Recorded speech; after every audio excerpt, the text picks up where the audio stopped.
ఈ గ్రహాలలో శనిగ్రహం ఒకటి ప్రత్యేకం. దైవాన్ని భయపెట్టే పూజలు చేయొద్దు.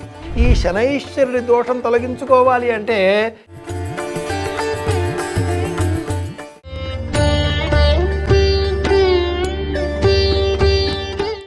నేను మీ కాకునూరి సూర్యనారాయణమూర్తి. గ్రహాలు ఎలాంటివి అంటే మనల్ని విడిచిపెట్టవండి, వెంటాడతాయి. ఇవి 9. ఎందుకు వెంటాడతాయి? మనలోనే ఉన్నాయి. పాదముల నుంచి శిరస్సు వరకు నవగ్రహాలు, అరచేతిలో కూడా నవగ్రహాలు అన్నట్టు ఇంటి అల్లుడిని దశమగ్రహం అని కూడా సాహిత్యం వివరిస్తుంది. అది వేరే కథ. ఈ గ్రహాలలో శనిగ్రహం ఒకటి ప్రత్యేకం. ఆ పదం వినగానే తెలియని ఏదో ఒక ఆందోళన మన మనస్సులో మొదలవుతుంది. ఈ శనైశ్వరుడు సూర్యుని కుమారుడు, ఎవరో కాదు, మళ్ళీ నీలాంజన సమాభాసం రవిపుత్రం యమాగ్రజం ఛాయామార్తాండ సంభూతం తన్నమామి శనైశ్చరం. శనై చరతీతి, నెమ్మదిగా వ్యవహరించువాడు అని అర్థం, చరించువాడు అని అర్థం. శనైశ్చరుడు అంటే నెమ్మదిగా చేసేటటువంటి వాడు, ఏ పనైనా కూడా నెమ్మది మందకొడి. ఛాయ సూర్యుల కుమారుడు, నీడ. ఇలాంటి ఈ శనైశ్చరుడికి సంబంధించినటువంటి భయాలలో 7 సంవత్సరాల శని, అష్టమ శని, అర్ధాష్టమ శని, జాతకంలో సప్తమ భావంలో శని, లగ్నంలో శని, శని శుక్రుడు కుజుడు కలిసి ఉండడం, ఇదేదో ప్రేమ వివాహాలకు దారితీస్తుంది అని కూడా చెప్తూ ఉంటారు. ఎలా చూచినా ఈ శనైశ్వరుడు ఎక్కడ ఉన్నా కూడా ఏదో ఒక ఇబ్బంది పెడుతూ ఉంటాడండి. అలాంటప్పుడు ఈ శనైశ్వరుడి దోషం తొలగించుకోవాలి అంటే శివారాధన ఒక్కటే పరమ ఉపాదేయమైన మార్గం. శివనామస్మరణ చేస్తే చాలు, శని దోషం తొలగిపోతుంది. కానీ మనలో కొందరికి కొన్ని అపోహలు ఏర్పడిపోయాయండి. నమ్మకం ఉండాలి, మూఢనమ్మకం ప్రమాదకరం. భగవంతుడిని భయపెట్టే పూజలు చాలామందే చెప్పేస్తున్నారు, చాలామందే చేసేస్తున్నారు. మిడిమిడి జ్ఞానంతో ఆ చెప్పే విషయాలని వినేసేసి మన వాళ్ళంతా కూడా శనైశ్వరుడు అని వణికిపోతున్నారు. కానీ శనైశ్వరుడు చేసేటటువంటి మేలు ఇంత అంతా కాదు సుమా. ఆయుష్యం శనైశ్వరుడు ఇస్తాడు, చాలామంది మరణం ఇస్తాడనుకుంటుంటారు. కాదు, ఆయుష్యం, జీవనోపాయం. ఉద్యోగాన్ని ఇచ్చేది శనైశ్వరుడే, వివాహం జరిపించేది శనైశ్వరుడే. ఆ తదుపరి మాత్రమే అంత్యకాలం, అది కూడా యోగమే కదా. కాబట్టి ఆయుర్దాయాన్ని ఇచ్చేవాడు కూడా శనైశ్వరుడే, అది మర్చిపోకూడదు. అలాంటి ఆ శనైశ్వరుడికి సంబంధించిన నవగ్రహ మంటపం దగ్గరికి వెళ్ళి మనవాళ్ళు ఎవరో చెప్పారు అన్న భయంతో 9 ప్రదక్షిణాలు చేసి కాళ్ళు కడుక్కుంటున్నారు. అది మహాదోషం. కాళ్ళు ఎందుకు కడుక్కుంటారు?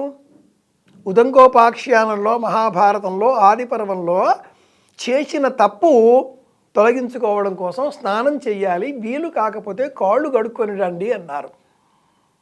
ఇక్కడ మీరు తప్పు చేశారా? నవగ్రహ మంటపానికి ప్రదక్షిణలు చేశారు, కాళ్ళు కడుక్కోవడం ఎందుకు? తప్పు, తప్పు, తప్పు. ఆలయానికి వెళితే ఆలయంలో ప్రధాన దైవం,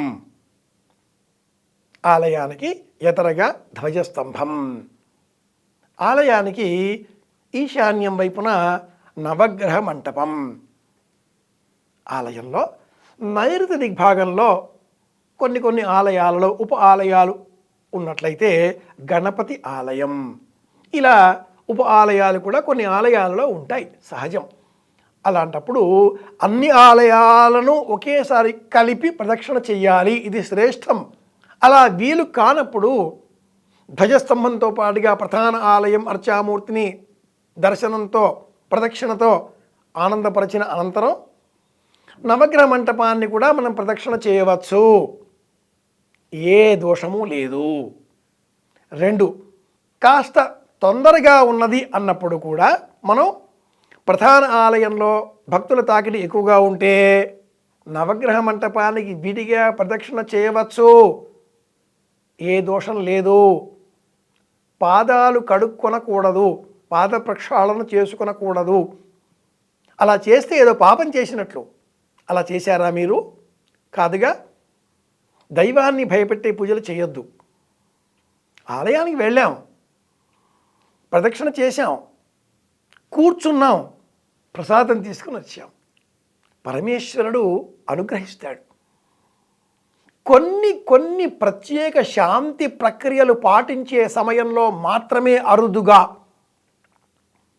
నవగ్రహ మంటపంలో శనైశ్వర సంబంధంగా జపతపాలు, హోమాలు, అభిషేకాలు నిర్వహిస్తే అక్కడ కూడా చాలా అత్యంత అరుదైనటువంటి ఏక నక్షత్ర జనన శాంతి ఇలాంటి సందర్భాలలో తప్ప ఎప్పుడు కూడా పూజ చేస్తే కాళ్ళు కడుక్కోవడం అంటూ ఉండదు ఉండదు ఉండదు.